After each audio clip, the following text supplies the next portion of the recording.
Welcome! If you want to make sure your most important post always stays at the top of your X profile, pinning it is the way to go. Whether you want to highlight a big announcement, share your latest project, or just keep a favorite post front and center, pinning is quick and easy, especially with the latest update for PC users. Let's walk through the steps together. First, open your preferred browser and head over to x.com. Log in if you haven't already. Once you're on the main page, look to the left side of your screen. You'll see a menu. Click on Profile to go straight to your personal page. Now, scroll through your posts and find the one you want to showcase.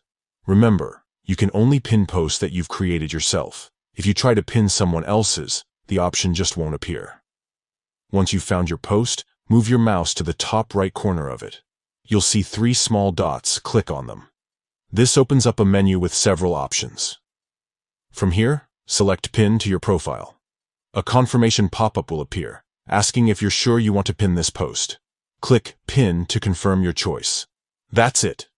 Your selected post will now be pinned right at the top of your profile, making it the first thing anyone sees when they visit your page.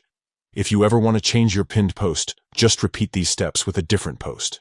Only one post can be pinned at a time, so pinning a new one will automatically replace the previous one. Pinning a post is a great way to keep your followers updated and make sure your key message stands out. Now you know exactly how to do it with the new update on PC. Thanks for watching and enjoy customizing your X profile.